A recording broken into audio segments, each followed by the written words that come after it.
ಅನ್ನದಾತ ಅನ್ನದಾತ ನಿಮ್ಮ ಅನ್ನದಾತ. ಎಲ್ಲರಿಗೂ ನಮಸ್ಕಾರ.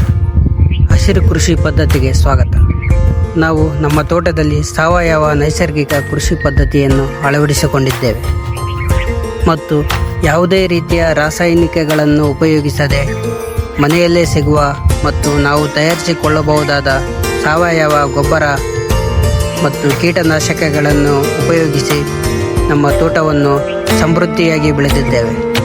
ಇವತ್ತು ಅದರಲ್ಲಿನ ಒಂದು ಭಾಗವನ್ನು ನಿಮ್ಮ ಜೊತೆ ಹಂಚಿಕೊಳ್ಳಲು ಬಯಸುತ್ತೇನೆ.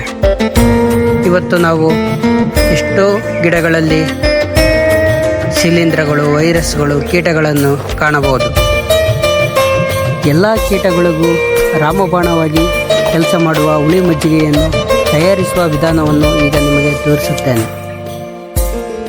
ಒಂದು ಡ್ರಮ್ಮನ್ನು ತೆಗೆದುಕೊಂಡು ಅದನ್ನು ನೀರಿನಿಂದ ಸ್ವಚ್ಛಗೊಳಿಸಬೇಕು. ನಂತರ ಅದರೊಳಗೆ ಯಾವುದೇ ರೀತಿಯ ಕಸ ಕಡ್ಡಿಗಳು ಬೀಳದಿರುವ ಜಾಗದಲ್ಲಿ ಅದನ್ನು ಭದ್ರಪಡಿಸಿಕೊಳ್ಳಬೇಕು. ನಮ್ಮ ಹತ್ರ ಸಂಗ್ರಹವಾಗಿರುವ ಮೊಸರನ್ನು ತೆಗೆದುಕೊಂಡು ಅದರೊಳಗೆ ನಿಧಾನವಾಗಿ ಸುರಿಯಬೇಕು.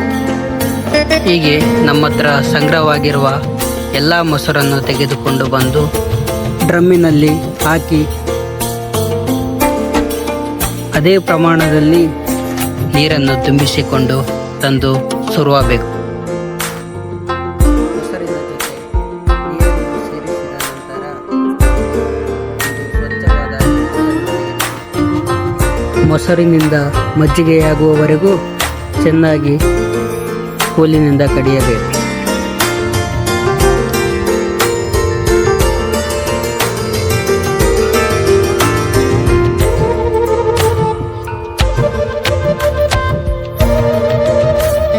ಹೀಗೆ ಸ್ವಲ್ಪ ಹೊತ್ತು ಕಡೆದ ನಂತರ ಮಜ್ಜಿಗೆಯು ರೆಡಿಯಾಗುವುದು.